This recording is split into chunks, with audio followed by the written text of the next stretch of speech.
Estele.tv.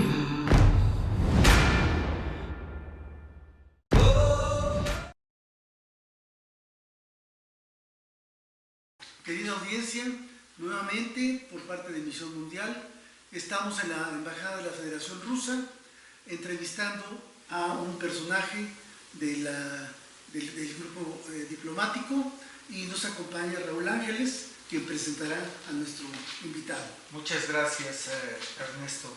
Efectivamente estamos con Yevgeny Zakharov, que es el agregado cultural de la Embajada Rusa y quien nos va a dar luces respecto al desarrollo actual y pasado de su nación, que es una muy importante y culturalmente definitoria nación a nivel mundial. Muchas gracias por aceptar. Y muchas gracias por su invitación. Bienvenidos a nuestra embajada. Muy amable. Queremos hacer preguntas de varia índole, ¿verdad? Culturales, históricas, comerciales, en fin. México y Rusia, ¿desde cuándo tienen nexos? Bueno, el próximo año vamos a celebrar ya 130 aniversario de nuestras relaciones oficiales. Se establecieron en los tiempos del Imperio Ruso y cuando aquí en México gobernó Porfirio Díaz en 1890. Pero los primeros contactos entre nuestros países, yo diría entre nuestros pueblos, datan del inicio del siglo XIX. Hay una historia, en parte es una leyenda, pero con algunos hechos reales, ¿no? En los rasgos generales. Ustedes saben, algunos no, algunos sí, pero en la primera mitad del siglo XIX Rusia y México eran vecinos. Compartimos la frontera en la región de California. Al norte de San Francisco era el Imperio Ruso, al sur primero Nueva España y luego unos años más tarde el México independiente. Y pues no era solamente Alaska, también California, donde tuvimos presencia. Y en el año, alrededor del año 1806, pasaron por San Francisco dos barcos rusos que venían de Alaska para abastecerse de alimentos, de agua y volver a hacer su negocio en Alaska. El capitán de estos barcos era Nikolai Rezanov, un hombre ruso, un militar y hombre de negocios, y durante su breve estancia en San Francisco él se enamora de Conchita, que era hija del alcalde de San Francisco.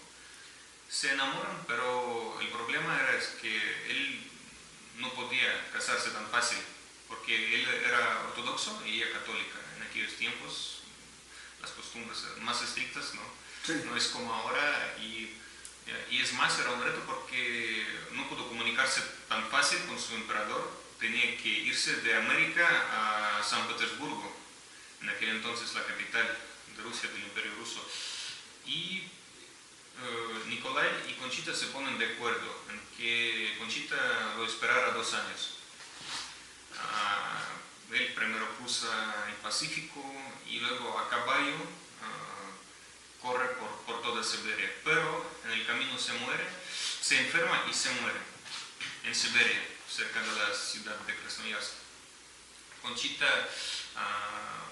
como dice la leyenda, no creía en los rumores sobre su muerte, lo siguió esperando casi toda su vida, hasta que en los años 1840 un viajero británico con apellido Simpson pasa por San Francisco y él conocía todos los detalles, ¿no? De los pormenores de muerte de Nikolai. Se les cuenta y solo en aquel entonces Conchita sí, pasa a creer en la muerte de su querido, se va al monasterio y muere años más tarde.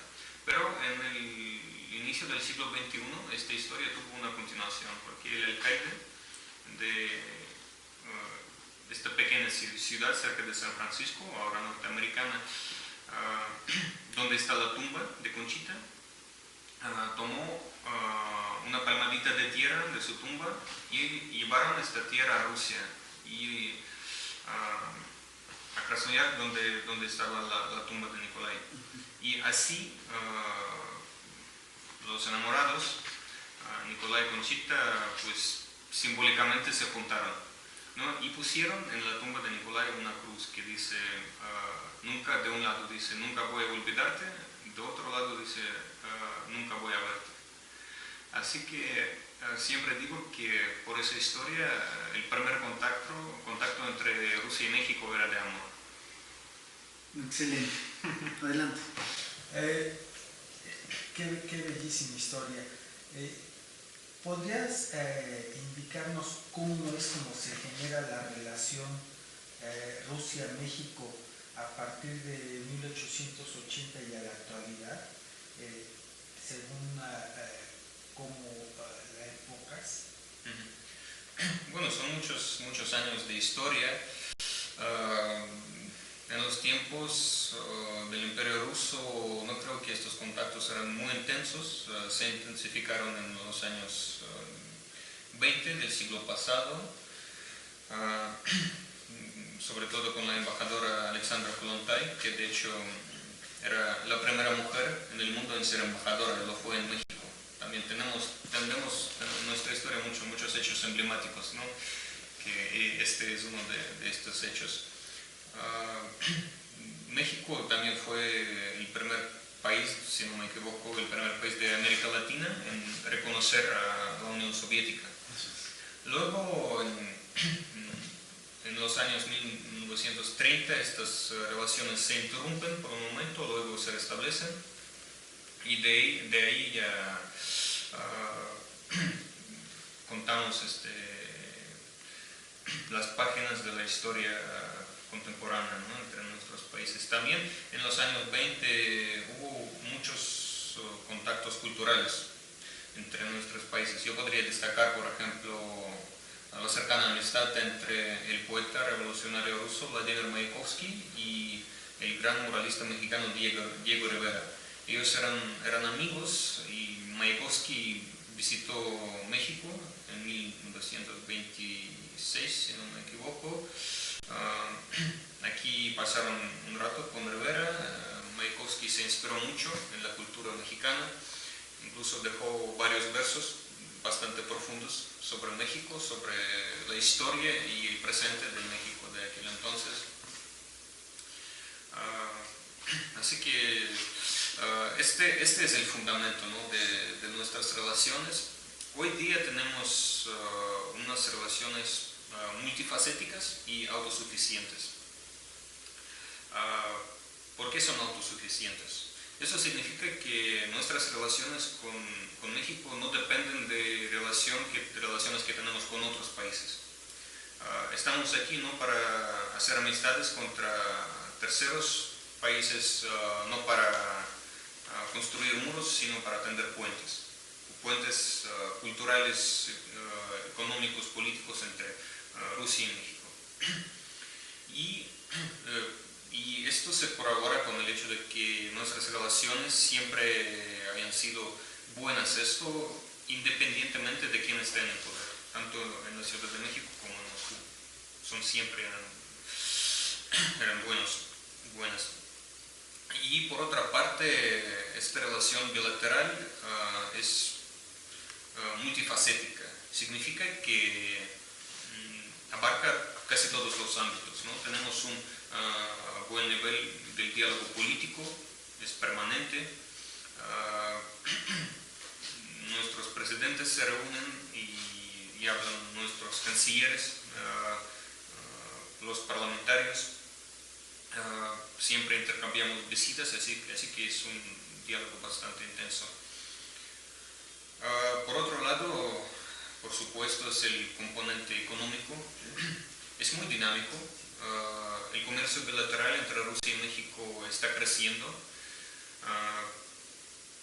Ahora, según las estadísticas aduaneras rusas, para el año pasado, esta cifra constituye un poco menos que $3.000 millones. Según las cifras mexicanas es un poco menos, pero bueno, esto son las estadísticas, ¿no? Porque se cuentan de diferentes formas. Pero la dinámica es evidente, ¿no? Porque están creciendo. Por supuesto, todavía no aprovechamos todo el potencial. Sí, esto que te quería preguntar, Rusia tuvo una etapa de desarrollo industrial tremendamente fuerte en la década de los 30, de forma tal que logra desarrollar la industria suficiente como para hacer su propia producción bélica. México ha sido más lento en su desarrollo industrial y siempre muy dependiente. ¿En qué áreas de desarrollo industrial ruso actual consideras que sería importante exportar de Rusia a México? ¿En qué áreas son ustedes muy fuertes? Bueno, una de las áreas que podríamos destacar, bueno, es la maquinaria, ¿no? Porque de hecho es la mayor parte de las importaciones mexicanas desde Rusia son productos industriales, alguna maquinaria, hubo varios proyectos de suministros de aviones rusos, ¿no? Porque Rusia es uno de los líderes mundiales en la construcción de aeronaves, sobre todo las aeronaves militares. México también compra técnica militar rusa. Yo sé que aquí tienen algunos helicópteros de producción rusa. Y Rusia sobre todo compra a México los artículos, las mercancías que no podemos producir ahí en Rusia. Son productos agrícolas, por supuesto tequila, mezcal, aguacates, otras frutas, ¿no? Y bueno, también automóviles, porque México es un importante productor mundial de vehículos. Y de hecho, tenemos un mecanismo un mecanismo bilateral que se llama la Comisión Intergubernamental, Comisión Mixta para la Cooperación Económica Comercial, Científico-Técnica y Navegación Marítima. Es un mecanismo muy importante para apoyar este tipo de contactos, ¿no? Contactos económicos, empresariales, pero por desgracia este mecanismo se estancó y no celebró ninguna sesión desde 2011. Sí, por eso ahora tenemos la tarea pendiente de reactivar este mecanismo, porque puede dar un impulso adicional al comercio y como dije, tenemos una dinámica muy positiva, pero podemos acelerar esta dinámica aún más. En el área aeronáutica comentas que hay un buen desarrollo en Rusia.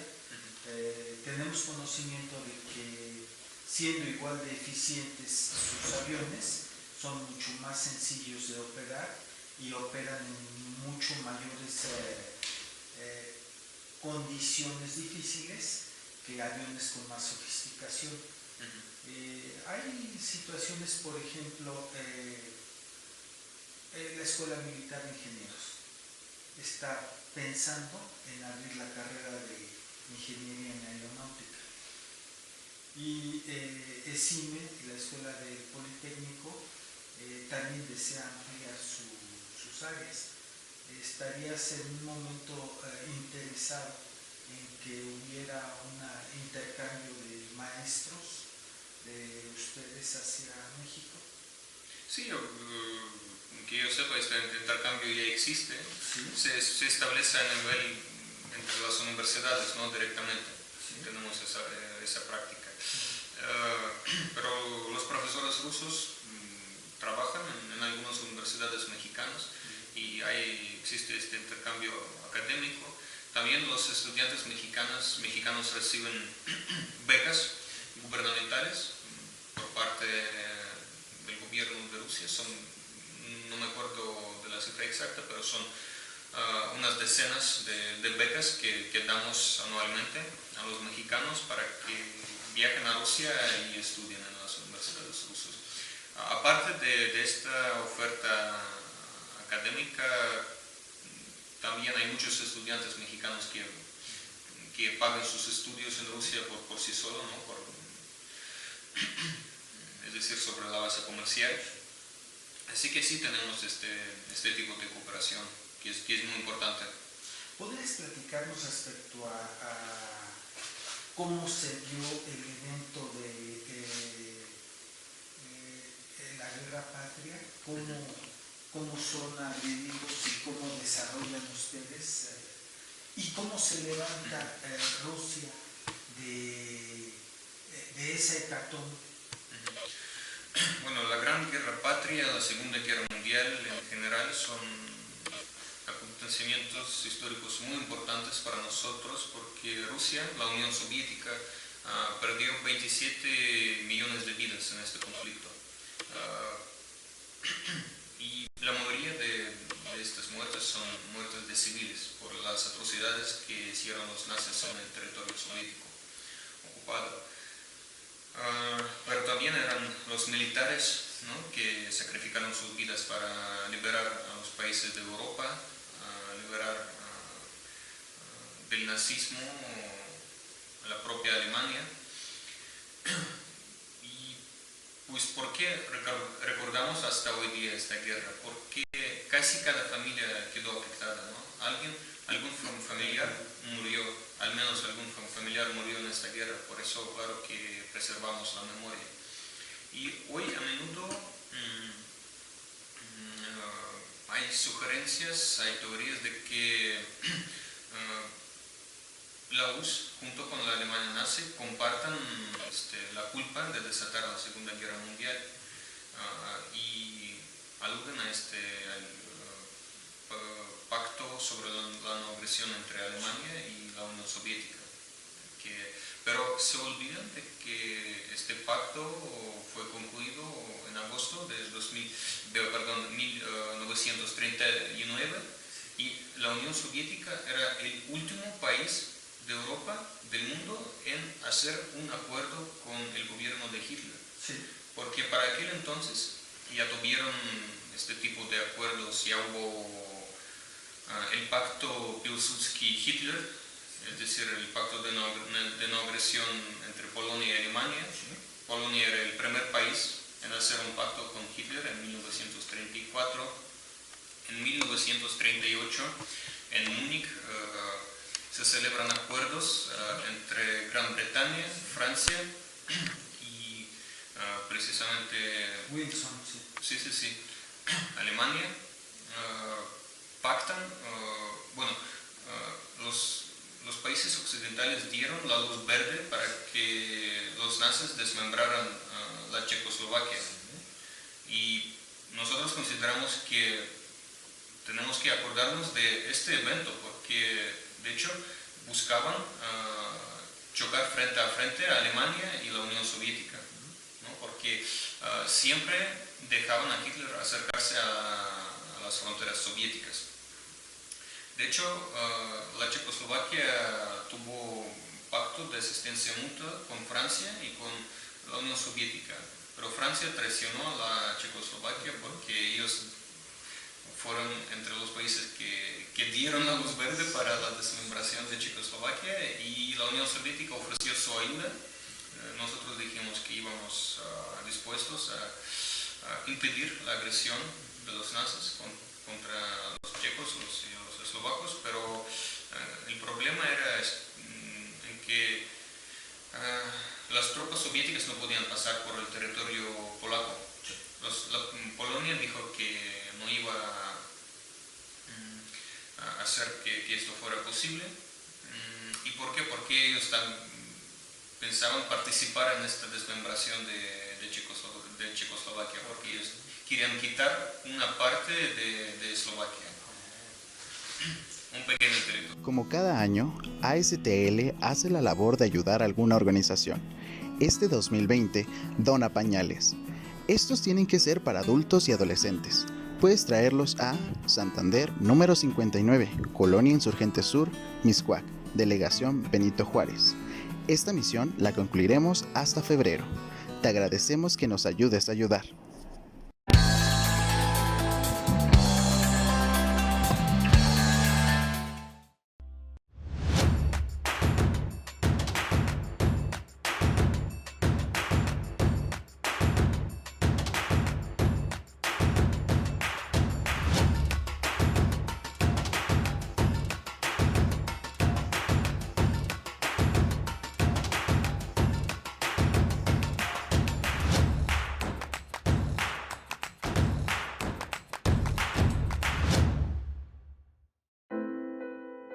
Fue en estas aulas y en estos pasillos que durante más de 4 años y medio tuve la oportunidad de adquirir conocimientos, cultivar buenas amistades y reforzar valores que rigen mi vida.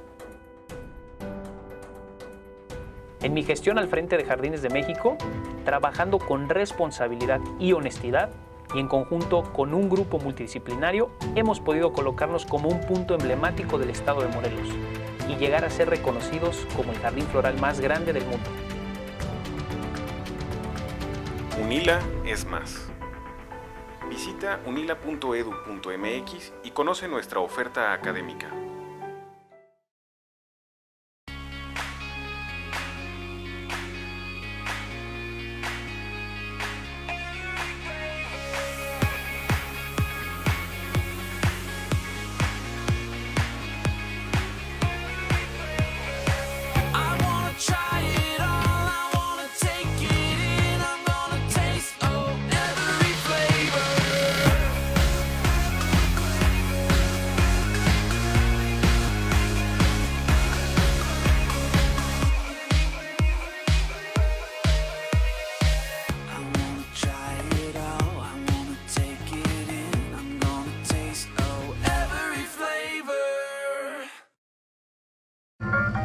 ¿Cómo te fue?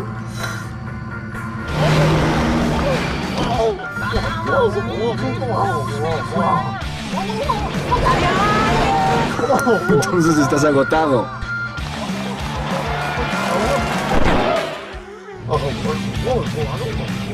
Rehidrátate con el balance perfecto de agua, glucosa y electrolitos y recupera el equilibrio en tu cuerpo. Electrolit, hidratación total, científicamente hidratante. Consulta a su médico.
Como cada año, ASTL hace la labor de ayudar a alguna organización.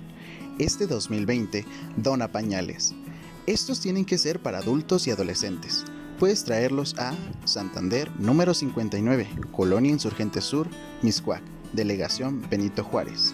Esta misión la concluiremos hasta febrero. Te agradecemos que nos ayudes a ayudar. Estimados amigos, bienvenidos a Misión Mundial. Ya estamos aquí reunidos, Ernesto González Gálvez, que el segundo conductor de este programa tan maravilloso que a todo el mundo le ha gustado porque es información internacional también y de nuestro país. Nos acompaña también Raúl Ángeles, pues él es experto también en historia bélica, en historia general, pero también es ingeniero del Instituto Politécnico Nacional y pues nos ha acompañado porque hace rato ustedes vieron un video. ahí estaban 2 personas, que ya son ellos precisamente. A mí no me gusta el liderazgo ni nada de ese asunto, por eso aparecí ahí acomodando cámaras y todo ese tipo de cosas, ¿no? Entonces, pero sí, lo que a mí me gustaría mucho es platicar con ellos 2 para saber cómo les fue en esa entrevista que ya ustedes vieron allí. Ustedes vieron con Yevgeny Zakharov, el agregado de Cultura de la Embajada de Rusia en México. En ese momento, pues nos había platicado que en 2020 va a ser una fiesta magna la que va a hacer Moscú, con respecto a la Gran Guerra Patria, el 8 de mayo, que es cuando ellos derrotan al régimen nazi, pues que tanto problemas causó en territorio soviético. Bueno, entonces, muchas gracias por estar nuevamente aquí con nosotros, mi querido Raúl. Gerardo, es un placer acompañarte. Gonzalo, gracias por estar aquí. Es maravilloso estar con ustedes. Muchas gracias. Perfecto. ¿Qué te pareció el video? Bien, es cierto allí. lo que comentas, ¿verdad? De que no te gusta parecer, sin embargo, el mejor líder es aquel que no se ve, pero se siente su mano. Muchas gracias. Entonces, muchas gracias. El video con Yevgeny es excelente. Nos da a conocer el trato diplomático que tienen los rusos en el exterior y cómo se obligan ellos mismos a conocer la historia del país al que van a trabajar para poder tener un trato amable con la gente a la que van a visitar o con la que van a negociar. Todos los comentarios que hace Yevgeny respecto a la historia de su país son sumamente interesantes, porque te comentaba yo hace unos momentos que Rusia, comparado con México, tiene un Producto Interno Bruto similar. Claro. No es muy diferente. O sea, la cantidad de dinero que recibe en su totalidad es similar a la cantidad que recibe México. Y el número de habitantes en México es un poco menor que el de Rusia. Somos aproximadamente 135 millones contra 155, 160 millones de rusos. Aunque hay una característica y es interesante saber que normalmente los rusos no dan a conocer el número exacto de su población. ¿No? ¿Por qué? Pues porque han sufrido ataques en diferentes momentos que les obligan a tener una reserva humana. Ok, qué interesante. Y eso es eso es conveniente que no des a conocer a quien puede ser tu rival con qué es con lo que cuentas. Claro. Pues sí, es totalmente interesante porque lo que hace un país son las personas, ¿no? Se le llama nación. Sí. O sea, el país es el territorio, pero las personas son la nación, ¿no? Sí. Entonces, ¿tienes razón? Sí. Tienes mucha razón. Sí, efectivamente, la patria, como dices tú, es el patrimonio que tienen los habitantes de esa nación. Excelente. Y ¿tú, Gonzalo, tienes algún comentario? Hay que tener en cuenta que la entonces Unión Soviética perdió cerca de 52 millones de bajas cuando la Segunda Guerra Mundial, ¿no? Bueno, en 2 etapas. Exactamente. Pierde alrededor de 20 millones durante la segunda parte de la década de los 30, porque Stalin, yo creo que previsoramente, ¿verdad?, implementó un programa de industrialización de Rusia. Entonces, ¿qué es lo que hace Stalin? Siendo que Rusia era un país agrícola netamente, exportador de algunas pocas materias primas, confisca las cosechas de la población rusa para vender esas cosechas al extranjero e intercambiarlas por bienes industriales, o sea, máquinas, herramientas. Eso provoca una gran hambruna. Por ejemplo, en Ucrania tomaron odio contra los rusos. Exacto. ¿Por qué? Pues porque se morían de hambre debido a que todas sus cosechas eran confiscadas. Tuvieron una hambruna tremenda. Sin embargo, sí. Esa previsión de Stalin es lo que hace que Rusia pueda devolver el golpe a Alemania durante el curso de la guerra patria que ellos mencionan, ¿verdad? ¿Por qué? Porque en números globales, Rusia perdió alrededor de 100,000 blindados, alrededor de 75,000 tanques y 25,000 diferentes equipos.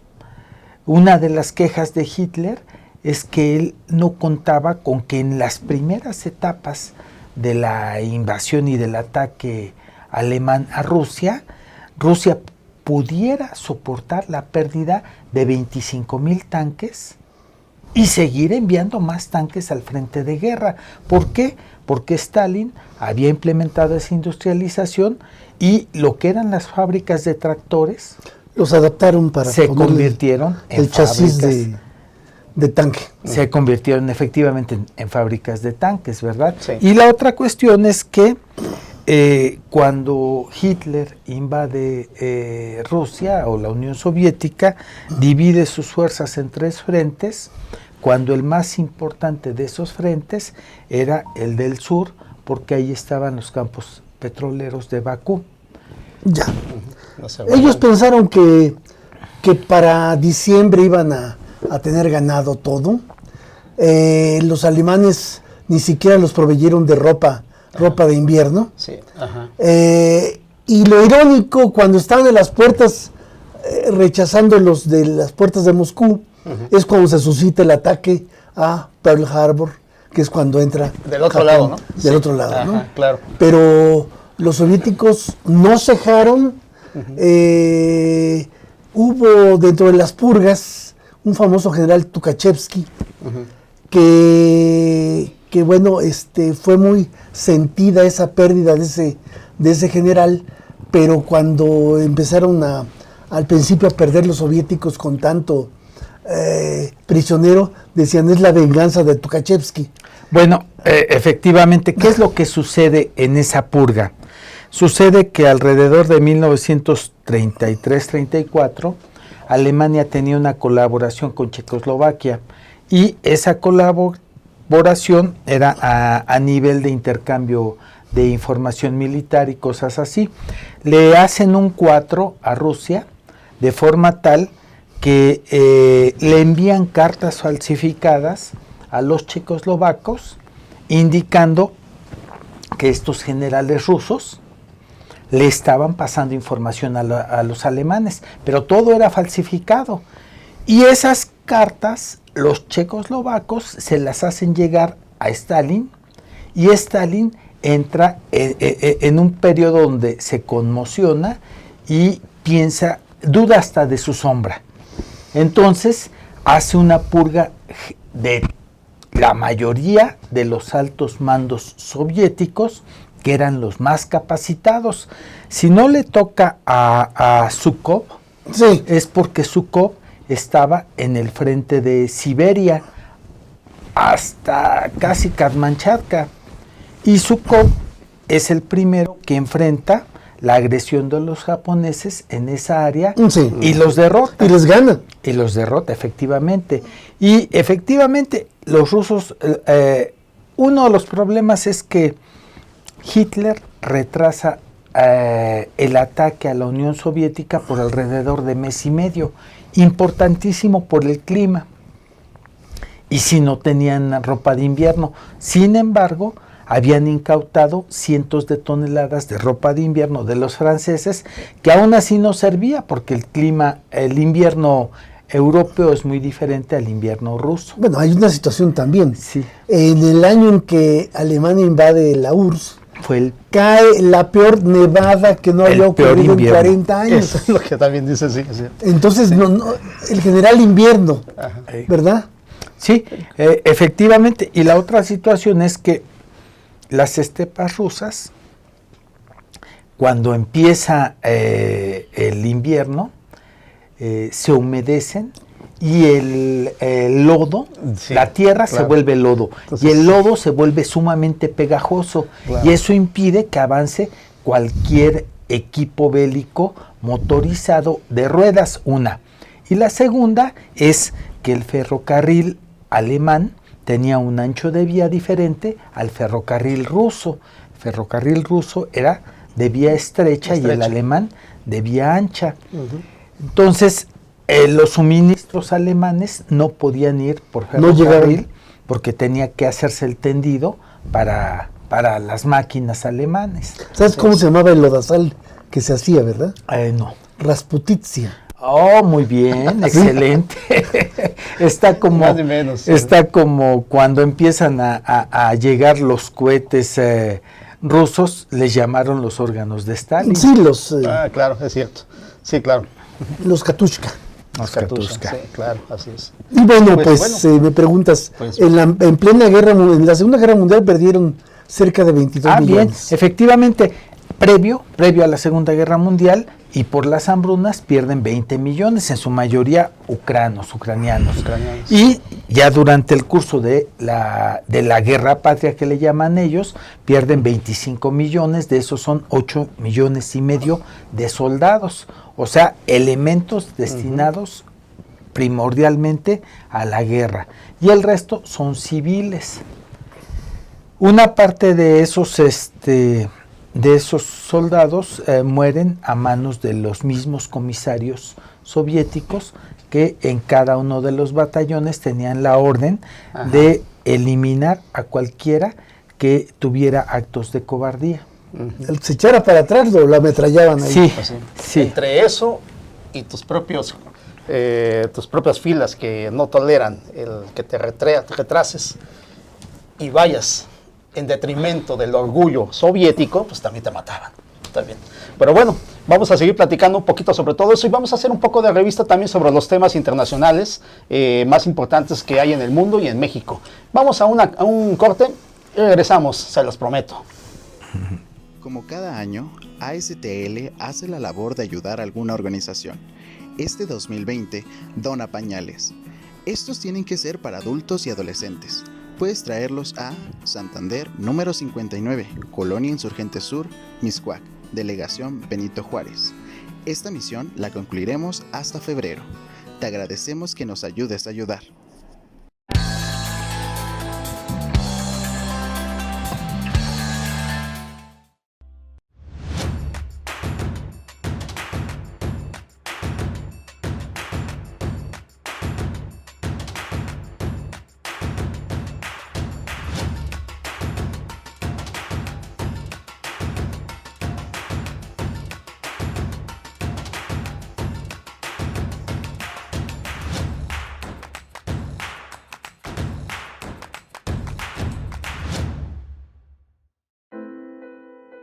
Fue en estas aulas y en estos pasillos que durante más de 4 años y medio tuve la oportunidad de adquirir conocimientos, cultivar buenas amistades y reforzar valores que rigen mi vida.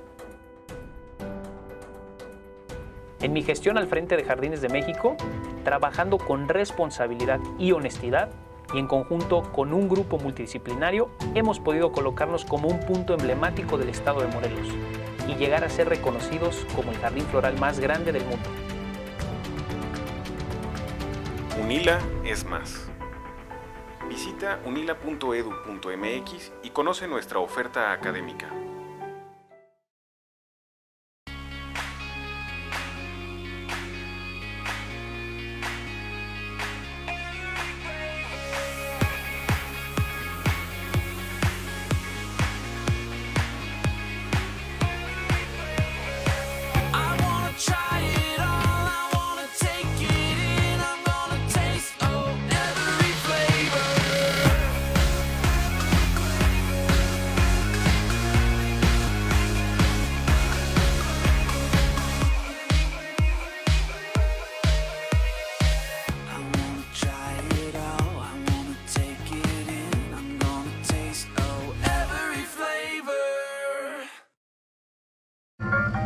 ¿Cómo te fue?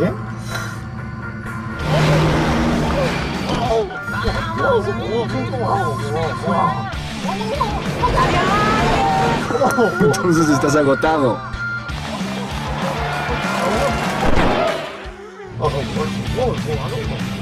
Rehidrátate con el balance perfecto de agua, glucosa y electrolitos y recupera el equilibrio en tu cuerpo. Electrolit, hidratación total, científicamente hidratante. Consulta a su médico.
Como cada año, ASTL hace la labor de ayudar a alguna organización.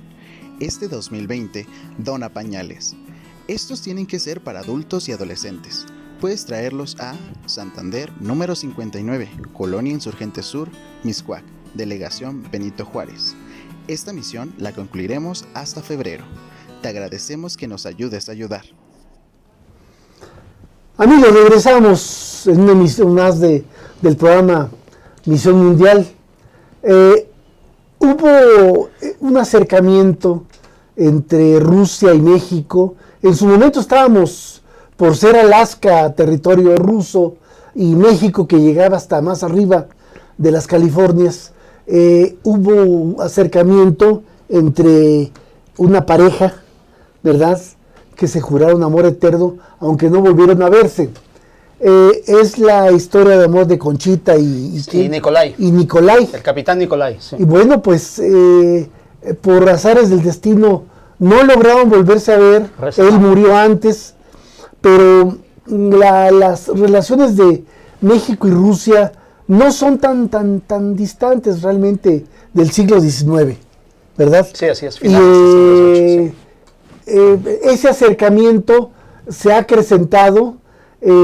Todavía aquí tenemos la embajada, el edificio original sobre Avenida Revolución, donde la embajadora Alejandra Kollontai llegó, la primera mujer embajadora de la Unión Soviética. Ya había pasado la revolución y la designan en México. Esta persona después fue muy importante, fue embajadora en Suecia cuando la Segunda Guerra Mundial. Bueno, pues las relaciones México-Rusia han tenido tintes muy cercanos. Sí, han tenido, pero esta historia de amor marca un inicio, algo interesante, una pauta que nos da a ese acercamiento entre lo más impensable que es la lejanía, ¿verdad? Así es. ¿Algo que quieras agregar? Sobre todo tú, Raúl. No, muchas gracias. Poco comentarlo.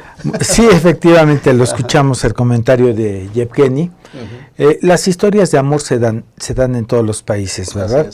Es impresionante, sobre todo para el carácter latino, que somos más pícaros, ¿verdad? El escuchar la historia de amor de una criolla mexicana y un capitán de que navío, vivía en San Francisco, ¿verdad? Sí, y un capitán de navío ruso que llega por diferentes circunstancias a esa posición, como él dice que necesita contar con el visto bueno de su imperio, de su rey y su religión. O sea, en este caso él era ortodoxo ruso, que siguen el rito griego. Hay que recordar que se dividieron los ritos hace casi 1000 años y se generó una discusión bizantina, como le llamamos. Entonces, a pesar de ser la misma religión, hay divisiones. Él regresa a Rusia a hacer esa petición y no alcanza a volver con Conchita. Conchita lo espera por ¿cuántos años? Ya anciana, sigue esperándolo. Muy parecido a lo de Ulises y en Ítaca, ¿no? Se me olvidó ahorita el nombre, perdón. Lo más cercano que podemos conocer de algo similar es la canción de Juan Manuel Serrat, donde está esperando en la estación del tren la muchacha por años y años y no llega su amado, ¿verdad? Es una constante como en un momento determinado nos encontramos con un alma gemela y esa es la buena. Ya no queremos cambiar de canal. Así es. Así que les pedimos que no cambien de canal. Ajá, muy bien, ¿no? Bueno, pues entonces, pero es interesante por esto que están comentando ustedes y sobre todo el comentario que le hiciste a Yevgeny. Oye, qué preciosa historia de amor que relaciona a Rusia, una Rusia que nosotros vemos lejana, todavía lo vemos lejana, pero que estaba muy cerca, lo tuvimos muy cerca, en esos tiempos gloriosos cuando teníamos un territorio que estaba más allá de Estados Unidos, en caramba. 1790 éramos vecinos a través de Alaska, éramos vecinos. Entonces me encanta porque mañana es el 14 de febrero y esto fue lo que marcó una relación entre Rusia y México, una historia de amor. Pues sí, en efecto, pero hay algo también importante en eso que estás comentando, ¿verdad? El virreinato de la Nueva España era sumamente amplio, efectivamente. Toda Centroamérica. Llegaba la capitanía de Guatemala, era todo lo que conocemos de México, sí. Y un territorio que es más del doble del que tenemos actualmente. O sea, no estamos hablando de que fueran 4 millones de kilómetros cuadrados. Estamos hablando de aproximadamente 5.5 millones de kilómetros cuadrados. Y donde probablemente fallamos nosotros o falló España en la colonización.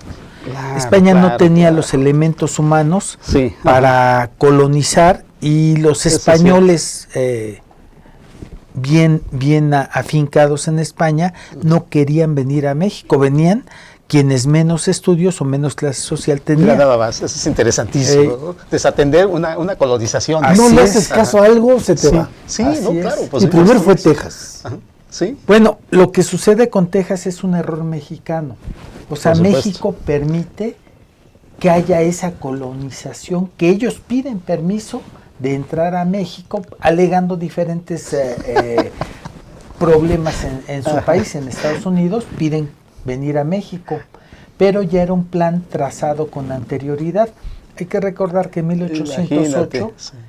1808 el embajador español le avisa tanto a su rey como al virrey en México que Estados Unidos tiene la intención de sumar territorio a costa de los territorios de la Nueva España y que su intención es llegar hasta el río Nueces. Entonces, esto es un plan que los norteamericanos ya lo tenían preestablecido. ¿Qué sucede con los norteamericanos? Pues que empiezan a colonizar su territorio con irlandeses, algo italianos, no, esos llegaron casi al final del siglo XIX, eran irlandeses, suecos, del norte de Europa, y con esos empieza a poblar ese territorio tan vasto que tiene. Alemanes, efectivamente, tenemos a Trump como ejemplo, ¿verdad? empieza a poblar ese territorio y después muchos de ellos profesando la fe protestante no tienen ningún empacho en sumarse a sus tropas para invadir México, excepto por los irlandeses que profesaban la misma religión que nosotros, que son quienes consideran que hay una injusticia en esa invasión.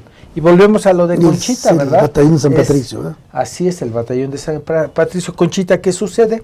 Que es una similitud de fes sin ser idénticas, lo que impide que ellos dos se unan de inmediato. De no haber sido por esa diferencia donde él tenía que pedir permiso, ellos hubieran hecho patria en México y a lo mejor no hubiéramos perdido California. Sopa de sopas, claro. Pues sí, esa es una muy buena impresión también. Pero a todo esto, ustedes fueron los entrevistadores centrales en todo esto. Y me llamó mucho la atención, ¿cómo vieron ustedes la cuestión de la entrevista? ¿Cómo vieron ustedes el hecho de la atención que les dieron en la Embajada de Rusia en México? ¿Cómo se sintieron ustedes? Bien, el joven agregado cultural transparente, sabe mucho de México, sabe manejar muy bien el español y excelente atención. Que es impresionante eso, lo del español, ¿eh? Y bueno, pues tiene mucha información. Sí, así es. Efectivamente, es cierto. Y haciendo un traslape de ese comentario, debemos de nosotros en México hacer notar que los diplomáticos y los vendedores se tienen que educar casi desde la niñez para el trabajo que van a hacer toda la vida. ¿Por qué? Porque es básicamente lo mismo. El diplomático tiene que vender a su país. Exacto. Y el vendedor tiene que vender lo que su país produce. O sea, tenemos dos obligaciones. Primero, generar productos y segundo, venderlos a nivel mundial. Ya. México tiene tratado con 40 y tantos países donde les compramos, pero casi no les vendemos. Y eso se debe a que México no ha hecho un énfasis en la educación de sus vendedores y de sus diplomáticos. Sí, no tenemos un ejército de ventas, en resumidas cuentas. Sí, pero a lo que yo básicamente me refiero es que si vas a educar a un diplomático o vas a educar a un vendedor, tienes que seleccionarlo desde los 12, 13, 14 años, casi desde la secundaria. Qué buena idea. Para darle una educación de 10 o 12 años enfocada en lo que va a hacer, porque lo que va a hacer es de por vida y lo que va a hacer le va a generar, como el caso de Yevgeny, le va a generar a su país, le va a redituar. ¿Por qué? Porque si nosotros salimos impresionados con el buen trato, la amabilidad y el conocimiento que él tiene de nuestro país, debemos nosotros de tener un equivalente para estar en Rusia o en otros países. Sí, totalmente cierto. Bueno, pues entonces llegamos al fin de esta emisión, la 2 de febrero. Nos ha dado mucho gusto que falta un día nada más para el Día del Amor y la Amistad. Todos somos amigos, tratémonos como tal, sin discriminaciones y todo. El mundo es nuestro y pertenecemos a él. Les hablamos y siempre como a la romana siempre lo hacemos. Entonces los que hemos informado, les saludamos. Ustedes son los Césares. Salve audiencia. Astele.tv.